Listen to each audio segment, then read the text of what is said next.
시청자 여러분 안녕하십니까. 정치 크리처 시작하겠습니다. 제3지대 빅텐트 개혁신당이 결국 붕괴됐습니다. 통합 열 하루 만입니다. 20일 이낙연 공동대표가 기자회견을 열고 다시 새로운 미래로 돌아가겠다며 결별을 공식 선언했습니다. 이 거대 양당의 사당화 정치를 타파하겠다며 나선 개혁신당이 분당하면서 총선 50일 전 전국이 격하게 요동치고 있습니다. 오늘 정치크리처에서는 개혁신당의 붕괴 전말을 자세하게 살펴드리겠습니다. 정치평론가 이중훈 박사 나오셨습니다. 어서 오십시오. 네, 안녕하세요. 박사님, 저희가 딱 설 끝나고 하루 쉬었는데 뭐 한 6개월치 일이 좀 일어난 것 같습니다. 오늘 가장 따끈따끈한 소식이 바로 이 개혁신당, 통합신당, 개혁신당의 붕괴 소식인데, 네.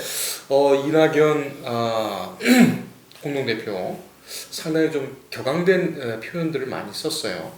통합 주체들의 합의가 부서졌다, 뭐 민주주의 정신이 훼손됐다, 특정인을 낙인 찍고, 네. 미리부터 배제하려 했다. 이 사람이 기획된 분당 수준이라는 이렇게 주장을 하고 있는데, 네. 이번 사태 전반적으로 어떻게 보십니까?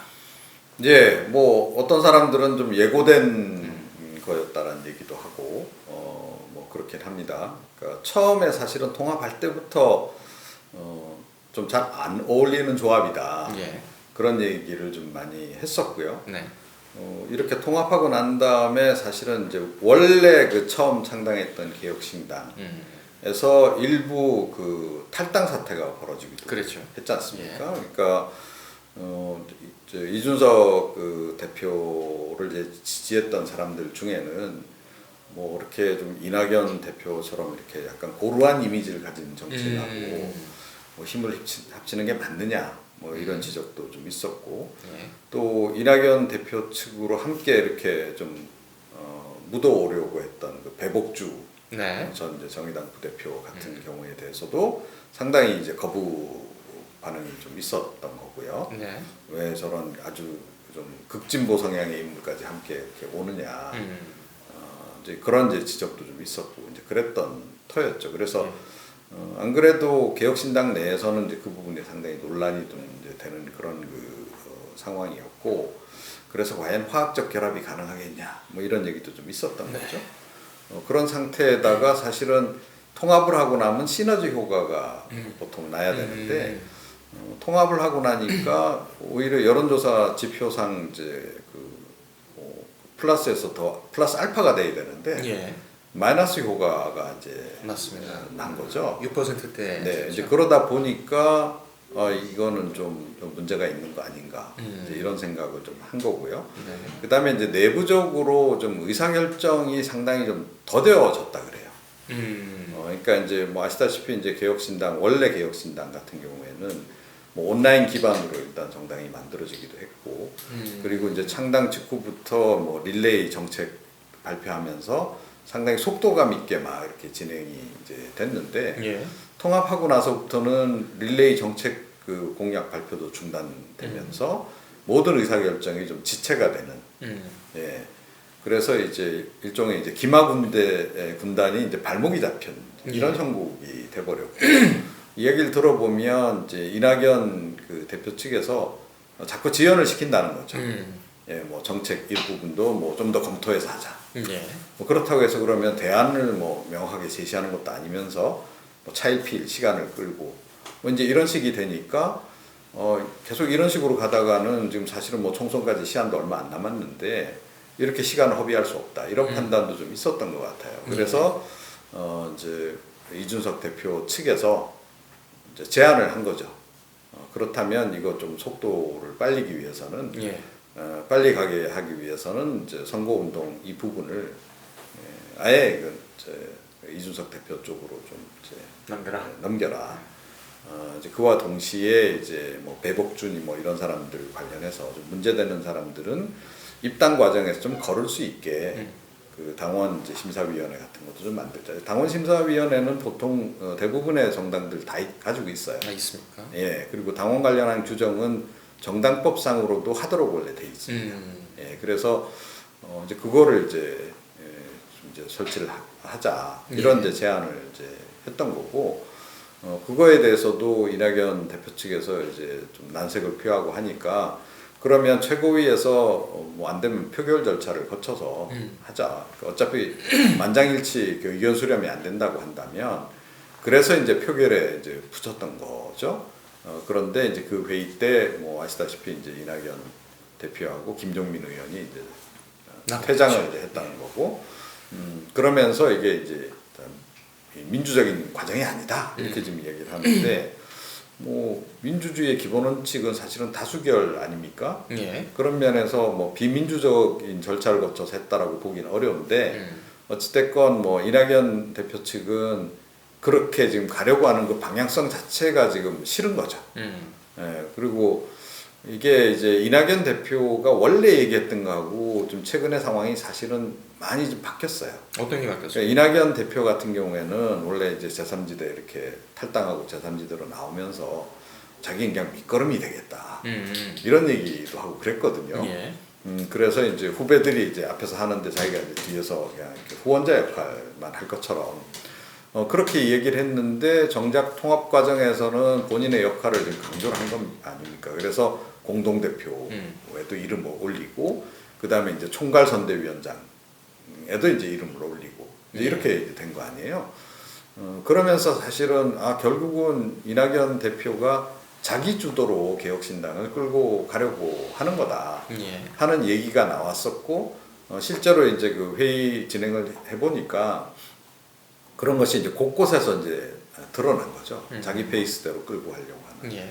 이제 그러면서 이제 이게 논란이 좀 더 가열된 그런 측면도 있습니다. 그렇군요. 네. 그런데 이제 그 박원석, 김종민 의원, 그러니까 이낙연 대표를 중심으로 한 그 새로운 미래 쪽 얘기를 들어보면 네. 뭐 반론이라고 또 할 수가 있겠습니다만 아니 30분도 회의를 안 하고 정책 결정을 하는 것이 어딨냐. 일단 이런 부분들 토론이라든지 이런 소통 부분이 전혀 없었다라는 부분을 계속 그 주장을 하고 있어요. 네. 표결도 충분히 논의가 된 후에 그다음 표결을 하자 이렇게 제안을 했었는데 그런 것도 없이 전격적으로 했다 이렇게 지금 얘기를 하고 있습니다. 그보다 이제 더 직접적인 건 뭐냐면 김종인 전 국민의힘 비상대책위원장이에요. 공관위원장으로 계속 이제 얘기가 있었지 않습니까? 네. 그리고 이제 워낙 또 이제 이준석 공동대표하고는 가까운 사이로 알려져 있고. 이준석 대표도 몇 번이나 그런 얘기를 했습니다. 방송에 나와서 물론 이제 유도된 진행자들의 질문이었긴 했습니다만 공관위원장으로 김종인 전 위원장이 오는 건 아니냐. 그렇기 때문에 공관위원장으로 모시기 위해서 이낙연 공동대표와 김종인 위원장이 별로 좋지가 않다면서요? 사이가? 네, 맞습니까? 네. 일단 그 얘기는 좀 뒤로 하고요. 그런 것 때문에 그 공관위원장을 모시기 위해서 이낙연 대표를 쳐낸 거 아니냐 이렇게 지금 얘기를 하고 있습니다. 뭐 이제 그쪽 주장은 그런 거죠. 그런데 이제 원래 이제 개혁신당 쪽 얘기는 또 좀 다르다는 거죠. 서로 이제 얘기가 좀 다른 거예요. 그러니까 이준석 대표는 사실은 이번 표결 들어가기 전에도 한 두어 차례 걸쳐서 그 얘기를 했어요. 네. 저쪽에다가 의견 얘기를 했다. 그러니까 이제 선거 뭐 홍보 전략 이런 거를 이제 아예 이쪽으로 넘겨달라, 정권을 달라는 얘기하고 그 다음에 이제 뭐 당원 심사, 자격 심사 관련한 그런 위원회 설치라든가 이런 거를 이미 그쪽으로 줬는데 두 개를 이제 거부를 했다 하는 얘기는 사전 논의가 있었다는 거죠. 예. 근데 사전 논의가 있었는데 이게 합의가 안 되니까 이제 표결까지 이제 가게 된 이제 그런 그 상황인 거고. 이제 그날 이제 최고위원회 회의 때 이제 논의가 없었다 뭐 이렇게 얘기를 하는데 사실은 그 전에 얘기가 이미 다 있었던 바기 때문에 아마 그 최고위원회 이제 의제를 이런 거로 하려고 한다라고 이준석 대표 측에서 이야기를 했을 때 이미 이낙연 대표 측은 결정을 다 내렸을 거예요. 예, 마음의 결정을 내린 상태에서 아마 들어왔을 겁니다. 분명히 이거 표결 올릴 텐데 올리면 그냥 우린 퇴장하자. 이렇게 이제 얘기가 됐을 가능성이 높고요. 뭐 이런 그 구조하에서라면 우리가 굳이 뭐 같이 당을 할 필요가 있겠나 이런 얘기까지 이미 다 사전에 맞췄을 가능성이 오히려 더 높다. 정치적으로는 그렇게 생각이 돼요. 그러니까 통합을 하기로 했지만 사실은 새로운 미래 쪽은 창당 작업을 따로 계속하고 있었거든요. 예. 그랬죠. 그 중앙당에 저그 선관위에 중앙당 등록 공고도 나왔고. 예, 그렇습니다. 그거는 이제 기존에 하던 절차였기 때문에 선관위에서 그냥 프로세스대로 간 거고. 네, 근데 사실은 이제 없다. 그쪽도 결별할 때를 대비한 준비를 나름 하고 있었던 이미 하고 것으로 있었다. 봐야 되는 거죠. 그리고 이 최고위 결정 나고 나서 곧바로 이제 그 이낙연 대표 또 정당 대표로 등록도 했다는 거 아니겠습니까? 예. 그러니까 그쪽도 이미 이제 그런 준비를 하고 있었던 것으로 이렇게 봐야 될 것 같고요. 그런데 어찌됐건 이낙연 대표 측의 입장은 그건 거죠. 그러니까 내가 총괄 선대위원장인데, 그러니까 자기 주도로 이제 선거도 다 치르고 싶었을 것이고, 네. 아마 공천관리위원장도 자기 사람으로 하고 싶었을 거예요. 사실은 그 얘기가 계속 있었거든요. 그래서 그 이낙연 대표 측에서 미는 뭐 공관위원장 얘기가 이제 한마평에 이미 돌기도 했었고, 그리고 이제 김종인 위원장 부분 관련해서는 그렇다고 해서 이낙연 대표가 또 공개적으로 딱 반대했던 바도 없어요. 이준석 대표가 이제 모시면 참 좋겠다라고 얘기했을 때, 네. 뭐 거기에 대해서 호응하는 듯한 그런 그 입장도 취했었거든요. 그런데 결국은 이제 그 자기가 총괄선대위원장이니까 네. 공천관리위원도 이제 위원회도 자기가 주도해서 이렇게 가고 싶었다는 거죠. 음. 그런데 이제 그거에 이제 다 이제 자기 생각하고 다르기 때문에 얘기하는 예. 거고, 김정인 위원장은 사실은 올지 말지도 아직 결정을 안 한 상태잖아요. 예. 예. 뭐 보도에서는 계속 본인은 난 관심 없다, 난 뭐 안 한다, 계속 이 얘기만 하고 있을 뿐이었거든요. 네. 그래서 성사될지 안 될지도 모르는 이제 상태였기 때문에 김종인 위원장이 오기로 했고, 뭐 그래서 뭐 이렇게 했다, 뭐 이런 식으로 이야기하는 것도 사실은 조금 과한 측면이 있는 거죠. 알겠습니다. 네. 어제 그 19일이었죠. 이준석 공동대표가 관훈클럽에서 토론을 했습니다. 네.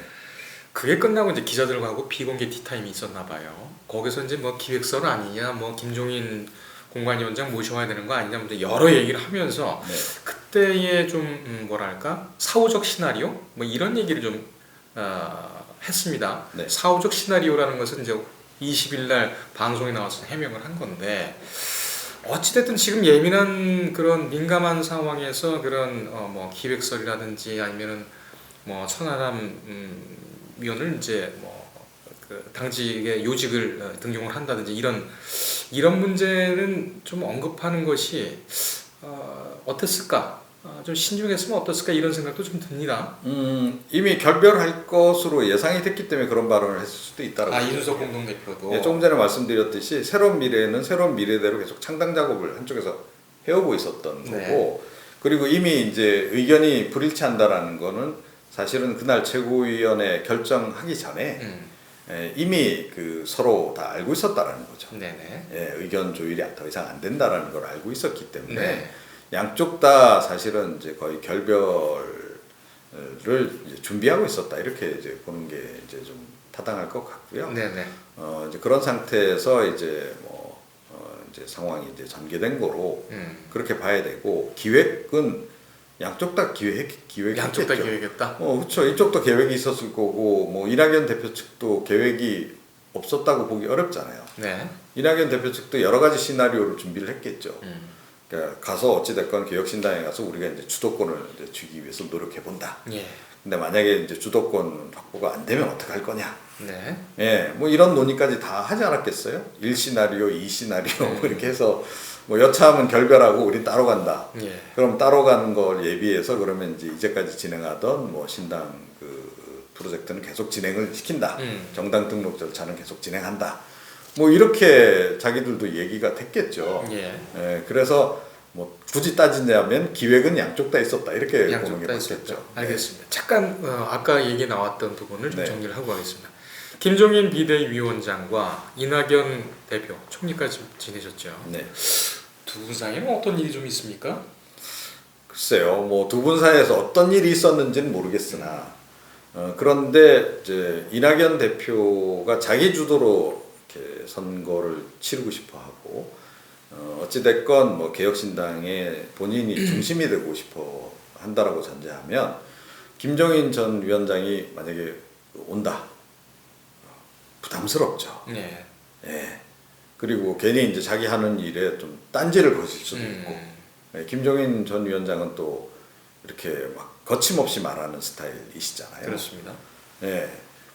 그리고 상당히 또 이렇게 중량급이고 그러니까 뭐 굉장히 부담스러웠을 겁니다. 서로 껄끄러운. 어찌됐건 자기 주도로 선거를 치르고 싶은데 김종인 전 위원장이 공관위원장으로 이렇게 온다 이러면 예. 공천 과정에 자기가 개입하기도 어렵고 그렇지 않겠어요? 예. 이제 그런 부분들이 이제 뭐 상당히 좀 싫었을 것이다. 무슨 에피소드가 있는 것이 아니라 서로 껄끄럽고 좀 부담스러우니까 네, 그런 거죠. 스타일도 많이 좀 충돌할 수 있는 그런 그렇죠. 스타일이에요. 네. 알겠습니다. 그러면 이제 그 문화 속도 아까 말씀하셨지만은 그 의사결정 속도라든지 네. 시스템이라든지 이런 거 같은 경우에는 개혁신당 원래의 개혁신당하고 새로운 미래가 아주 안 맞았다라는 게 이번에 이제 드러났습니다. 그렇다면 이 얘기를 생각해보지 않을 수가 없습니다. 이럴 거면 뭐하러 통합을 했을까요? 그러니까 뭐 통합의 필요성은 있었던 거죠. 그러니까 뭐 제3지대 빅텐트에 대한 이제 요구가 있었던 건 맞고 네. 사실은 양측이 합쳐서 시너지 효과를 낼 수 있는 부분이 또 있었던 거죠. 그러니까 뭐 이낙연 대표 같은 경우에는 이제 뭐 어찌 됐건 이제 이낙연 대표하고 이준석 대표가 이제 합치게 되면 예. 민주당 쪽에서 이제 나오려는 사람들이 조금 이제 그 긍정적으로 이제 이 당에 대해서 생각할 가능성이 높지 않겠어요? 예. 그런 부분이 이제 좀 있었던 거고 그 다음에 이제 아무래도 이제 그 뭐 정치 원로 아닙니까, 그죠? 네. 그래서 본인이 처음에 얘기했던 것처럼 내가 뒤에서 이렇게 서포터즈 역할만 하겠다 이랬으면 사실은 가장 좋은 그림이 됐을 거라고 생각해요. 예. 그런데 본인이 지금 전면에 나서려고 하면서 이제 갈등이 시작이 된 건데 이준석 대표 쪽에서는 아마 그런 걸 기대했을 겁니다. 이번 정치 원로로서 뭐 민주당 쪽에서 오는 사람들도 좀 이렇게 모아주고 중도층의 사람도 좀 모아주고 예. 그러면서 이제 뒤에서 이제 좀 이렇게 도움을 주는 그런 후원자 역할. 네. 그러면 이게 최상이다 이렇게 생각을 했을 텐데 이게 그 부분에 생각 차이가 있었던 거라고 이제 봐야 되는 거고요. 이낙연 대표는 그러면 이준석 대표가 왜 필요했느냐? 뭐 속된 말로 이낙연 브랜드로 총선을 치렀을 때 이준석 브랜드로 총선을 치렀을 때에 비해서 훨씬 더 좋았을까 하는 거예요. 어찌됐건 이제 대중적인 인지도나 뭐 인기랄까 이런 거는 이준석 대표가 훨씬 많잖아요. 예. 인지도도 높고 그렇기 때문에 그걸 좀 활용하고 싶었던 측면이 있었던 것 같아요. 지금 결과적으로 보니까 그렇군요. 자기가 가지고 있는 뭐 이런 정치적 자산에다가 이준석 대표의 이미지를 딱 얹으면 시너지 효과가 날 거다 이제 이렇게 생각을 한 것 같고 실제로 그런 측면도 좀 있었다라고 좀 보는데 예. 그래서 시너지 효과를 보고 서로 이제 결합을 했는데 이게 실제로 이렇게 뭐 며칠 서로 이렇게 최고위원회 하면서 합을 맞춰 보니 예. 이게 역시너지가 발생한 거죠. 그게 반감되는. 이게 실제로도 이제 뭐 지표상으로도 여론조사 지표상으로도 확인이 되니까 네. 시간은 없고 그러니까 빨리 결정을 내려야 되겠다 이런 생각을 좀 한 거고요. 제가 보기에는 아마 이준석 대표 측에서 더 위기감을 더 많이 느꼈을 거다라고 저는 생각합니다. 그렇다. 어쨌든 류호정 정의당 의원, 전 정의당 의원이죠. 배복주 부위원장이었나요? 부대표였나요? 네. 예. 이분들 같은 경우에는 일단 이름은 나왔지만은 뭐 결정적인 그 방아쇠는 아니었다. 그러니까 류호정 의원 경우에는 뭐 이제 이준석 대표하고 전혀 소통이 안 되는 바도 아니고 네. 서로 뭐 패미 반패미 먼저 이건데 사실은 뭐 둘이서 토론을 해서 앞으로 뭐 이렇게 의견 조율을 하자 이런 부분에 좀 합의도 이루어져 있는 상태고 그래서 예. 사실은 류호정 의원은 큰 문제가 아니에요. 그런데 이제 문제는 이제 배복주인 오히려. 거죠. 예. 네. 그쪽이 훨씬 더 컸죠. 그래서 통합 이전에도 이준석 대표 측에서 배복주 부대표는 전 부대표는 안 된다 예. 하는 메시지를 여러 차례 저쪽으로 보냈다는 거죠. 이낙연 네. 대표 측으로. 그래서 뭐 사실은 그쪽에서도 아니 뭐 우리가 좀 알아서 잘 하겠다 이렇게 해가지고 이제 통합을 했는데 통합하고 보니 그쪽으로 이미 입당이 돼 있더라 하는 게 이제 확인이 된 거죠. 그러면서 이제 2차 이제 쟁점이 돼버린 통합 이후에 다시 쟁점이 커져버린 이제 그런 그 상태인데, 그렇군요. 그러니까 이 개혁신당 원래 이제 개혁신당 쪽 하던 사람들 또 이준석 대표 측에서 이분은 절대 안 된다라고 생각하는 게 이분은 극좌에 가까워요. 예, 진보성이 너무 강해. 예, 이제 그렇기 때문에 이제 뭐 특히 이제 반미라든가 뭐 이런 쪽 활동도 많이 하셨고 그래서 이분은 적어도 아니다. 아니다. 그러니까 우리가 이제 중도에서 중도 보수, 중도 진보가 이렇게 모이는 그런 과정인데, 그러니까 극진보까지 이렇게 포함시키는 거는 이거는 좀 곤란하다. 그래서 이제 이쪽에서 이제 계속 반대를 한 건데, 저는 사실은 개인적으로 좀 납득이 안 가는 부분이 이낙연 대표가 그분한테 도대체 무슨 신세를 졌길래 이렇게 그분을 이렇게 딱 정리를 못하고 이렇게 연연해 하는지. 사실은 이낙연 대표도 뭐 극좌가 아니잖아요. 그렇죠. 성향이 그러니까 중도 성향이 굉장히 강하신 분이잖아요. 그래서 중도 지형의 정당을 만드는데 그런 분이 섞여 들어오는 게 별로 안 좋다는 거 분명히 아실 텐데 왜 이렇게 끝끝내 이렇게 데려오려고 그렇게 했는지 그 부분은 사실은 좀 미스터리 가운데 하나다라고 생각합니다. 박원석 전 의원이 설명을 하길, 오늘 방송에 나와서 설명을 하길, 이분이 전장현에서 그 전장현 그 활동한 게 2002년이 마지막이었답니다. 본인 설명으로는.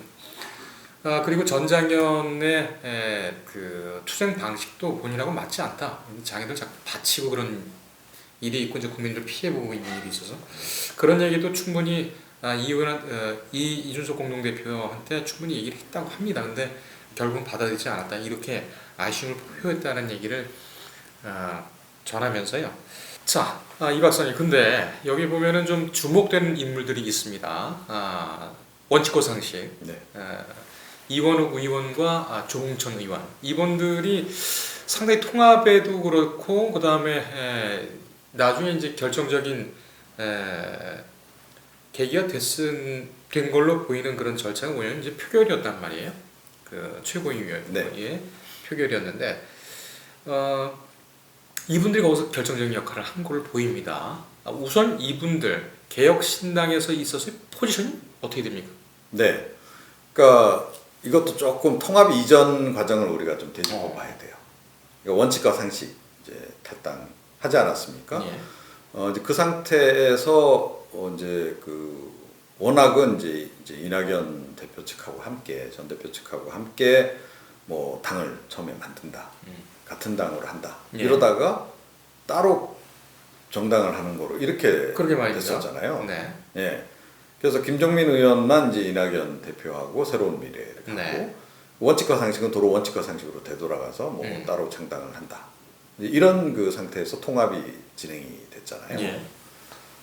그리고 이번 표결 과정에서는 그 이낙연 대표하고 김종민 의원 쪽이 아니고 이준석 대표 쪽을 손을 들어준 거랍니다. 그렇습니다. 그럼 이제 뭐냐? 그러니까 원래 그러면 탈당해가지고 하나로 당을 만들려다가 안 됐던 이유는 무엇이며 이번에 그 의사결정 과정에서 이낙연 대표 측이 아닌 이준석 대표 측을 택한 게 또 뭐냐? 이런 거죠. 그러니까 만약에 이분들이 그 원칙과 상식 측이 전체적으로 뭐 이낙연 대표하고 함께 일하는 거에 좋다라고 생각했으면 이분들 처음부터 당 같이 했겠죠. 그렇겠죠. 예, 처음에 같이 한다는 얘기가 나오기도 했었고. 네. 그런데 달리 하려고 했던 데는 이분들도 이낙연 대표가 좀 내키지 않는 부분이 있는 거예요. 예, 그러니까 이낙연 대표가 생각보다는 그렇게 조직적 기반이 많지 않다는 거. 또 호남에서 의외로 반응이 안 좋다라고 합니다. 네. 호남 쪽에서는 요즘에 배신자라고 그런다잖아요. 이낙연 대표에 대해서. 그러면서 이제 그와 동시에 이낙연 대표의 일하는 방식, 의사결정 방식 이런 거에 대한 이제 불만도 좀 있었던 거죠. 그래서 이분하고 함께 일하기 굉장히 부담스럽다. 해서 이제 따로 가려고 이제 했던 거 상태에서 결국 이제 한데 모이긴 했는데 자, 이 상태에서 이제 이분들은 이제 기로에 선 거죠. 그러니까 이제 뭐 이낙연 대표하고 이준석 대표가 갈리는 상황에서는 우리가 어느 쪽으로 선택을 하는 게 옳겠는가 고민했을 텐데 역시 그 이준석 대표 쪽으로 갈 수밖에 없다라는 판단을 내린 거예요. 그러면 그 포인트가 뭐냐? 뭐냐? 예, 그러니까 제3지대에 결국은 이제 이게 좀 다시 갈려버리고 말았는데 그래도 이제 그 총선을 치를 때 누구 브랜드로 치르는 게 더 유리할까 판단을 했겠죠. 네, 이낙연 브랜드로 과연 가는 게 맞는가? 예. 아니면 이준석 브랜드로 가는 게 맞는가? 그래도 조금 더 승산이 있는 쪽은 이준석 브랜드로 가는 게 승산이 있다라고 아마 판단을 내렸을 겁니다. 네. 그래서 선택을 했겠죠. 사실은 정치인들한테는 굉장히 중요한 자기의 어떻게 보면 향후의 정치 생명하고 관련되는 결정이기 때문에 예. 얼마나 고민을 많이 했겠습니까? 그런데 이낙연 대표하고 같이 나가서 하는 건 좀 리스크가 있다는 이제 생각을 했던 것 같고 통합 이전에도 이미 그 생각을 했던 거예요. 사실 예. 이분들이. 예, 그래서 그 초심에 따른 결정을 좀 한 것으로 오히려 이제 봐야 되지 않나. 예. 그렇다면은 이원욱, 조홍천 의원 같은 경우는 민주당 출신이고 물론 당 내에서는 중도 이쪽에 가까웠었는데 이번 개혁신당 합류 내지는 잔류를 통해서 전향을 했다 이렇게 볼 수도 있을까요? 전향을 했다고 봐야 될지 아니면 본향으로 되돌아왔다고 봐야 될지 그거는 이제 앞으로 우리가 좀 두고 봐야 되는데요. 그러니까 지금 이제 이번에 개혁신당과 관련해 가지고 뭐 정체성이 불분명하다 뭐 이런 얘기 많이 하는데 사실은 그러니까 그 기존의 양당이 너무 과도하게 이념 정체성에 몰입돼 있는 게 맞죠. 예, 너무 좌우 예. 뭐 이렇게 해서 그 보수 진보 이래가지고 극한 대립만 계속 이어오지 않았어요. 그런 상태에서 어떻게 보면 중도 보수, 중도 진보 성향의 사람들은 당내에서 비주류가 될 수밖에 없는 상황이었고 네네. 그 비주류들이 나와서 지금 이제 힘을 합친 그런 상태라는 거죠. 그럼 중도 보수부터 중도 진보까지 그 스펙트럼이라고 하는 것이 기존 양 정당의 이 스펙트럼 벌어진 것만큼 벌어져 있는 거냐? 그건 아니다라는 거예요. 오히려 훨씬 더 그 접합점, 그러니까 결합할 수 있는 지점이 훨씬 더 많은 거죠. 그리고 이게 시대 흐름하고도 맞는다는 거예요. 그게 뭐냐면 유럽에서는 특히 최근에 좌우 연장까지 만들어지고 있거든요. 예. 그러니까 도저히 뭐 섞일 것 같지 않아, 과거 같으면 섞일 것 같지 않았던 정당들도 요즘은 합쳐서 같이 이제 정권을 잡고 유지를 한다는 거예요. 예. 그럼 그게 뭐냐? 그러니까 탈이념하고 이건 관련이 깊은 거예요. 그러니까 이념적인 것보다는 오히려 이제 국민들은 그거보다는 이제 민생이라든가 이런 거 훨씬 더 중요시하는 거죠. 네. 예. 지금 우리는 그럼 어떠냐? 그러니까 우리도 사실은 그 국민적 니즈는 그런 거다라고 저는 보거든요. 예. 그런데 이제 양당이 서로 적대적 공생을 하는 관계 과정에서 이념을 과잉 좀 사실은 부풀리기를 하고 있는 그런 거로 좀 봐야 됩니다. 거기다 상당히 국민들이 염증도 좀 많이 느끼고 있고. 네네.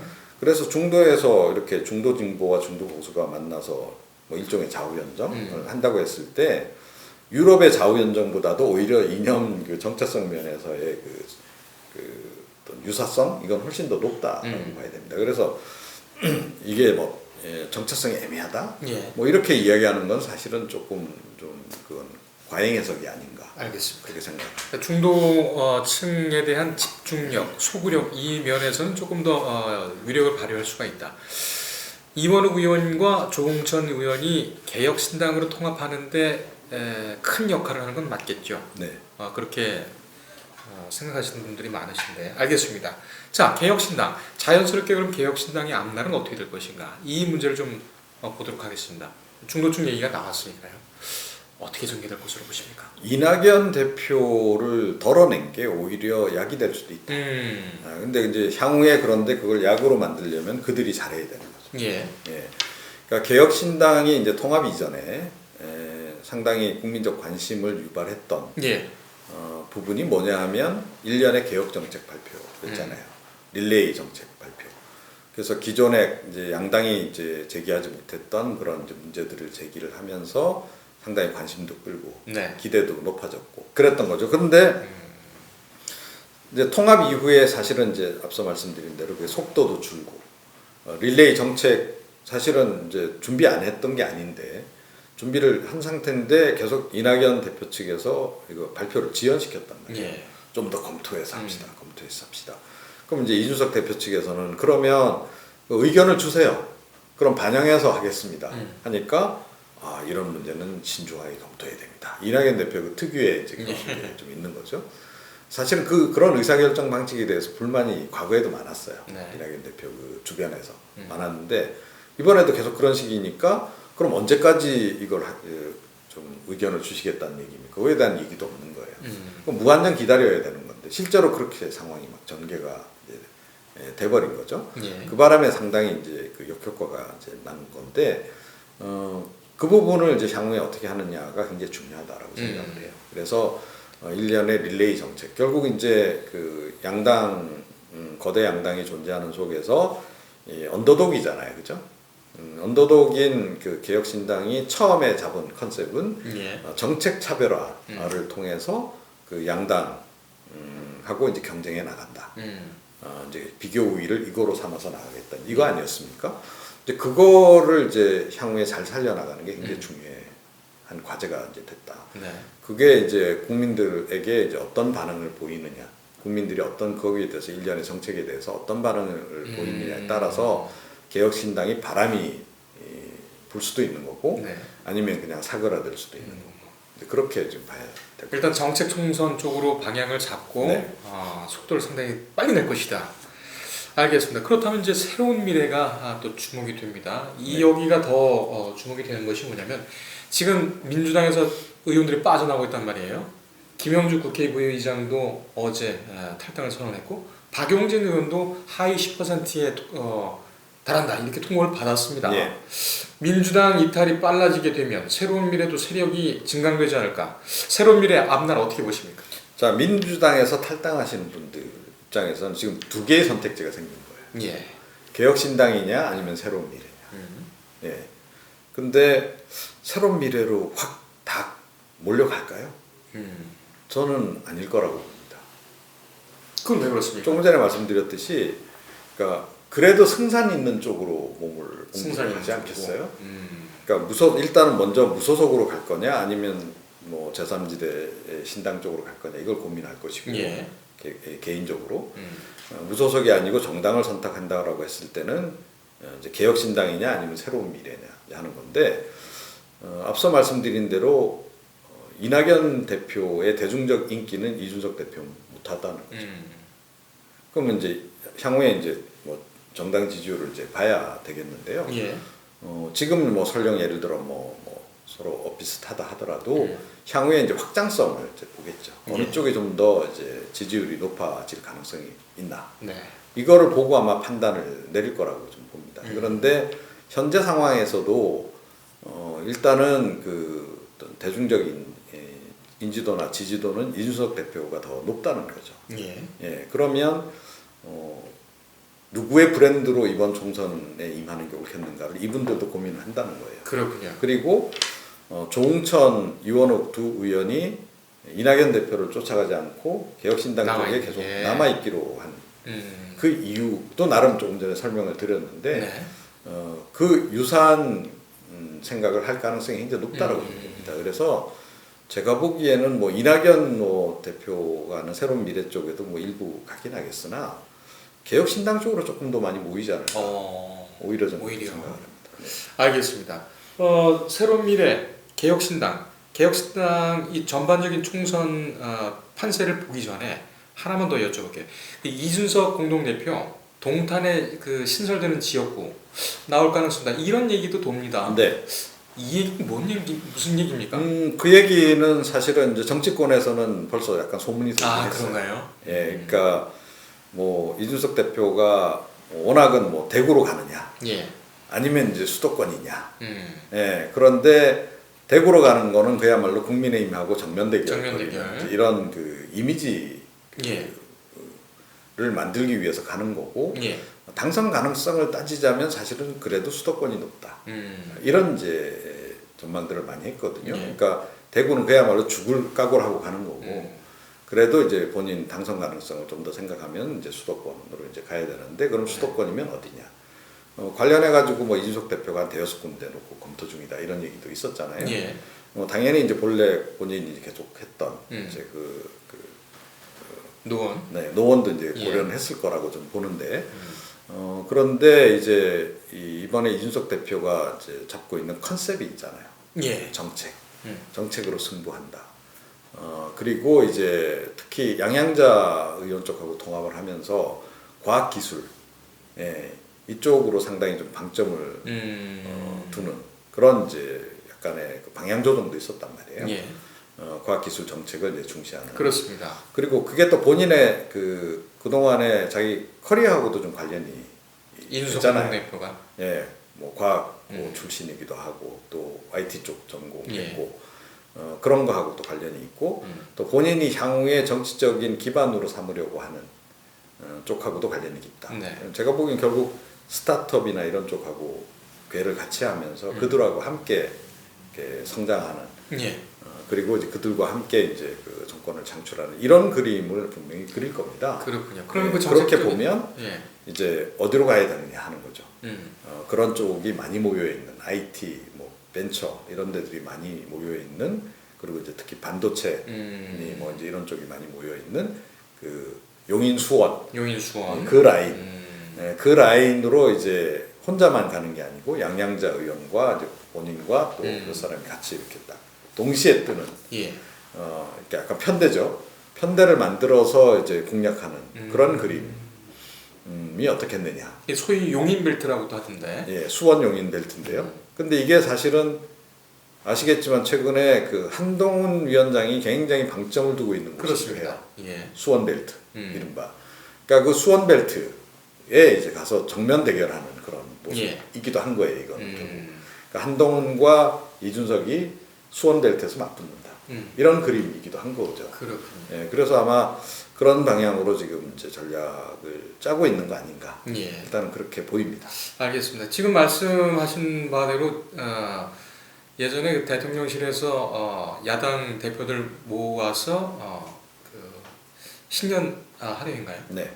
할 때에 그 한동훈 비대위원장이 양양자 한국의희망 대표한테 상당히 좀 적극적인 러브콜을 보냈다. 이 결국 이제 그 수원벨트 얘기였는데 네네. 이렇게 되면은 국민의힘 쪽에서는 또 다른 정책적인 복병을 만났다 이렇게 볼 수도 있겠네요. 그렇죠. 네. 알겠습니다. 예, 정치 크리처 이번 시간은 붕괴된 빅텐트, 개혁신당의 앞날, 그리고 새로운 미래의 방향 짚어드렸는데요. 정치는 생물이라는 저희 슬로건처럼 상당히 좀 다이나믹하고 여러 가지 변수가 많은 것 같습니다. 저희가 변곡점마다 충실한 길라잡이가 되드리겠습니다. 오늘 정치 크리처 여기까지 하겠습니다. 수고하셨습니다. 네.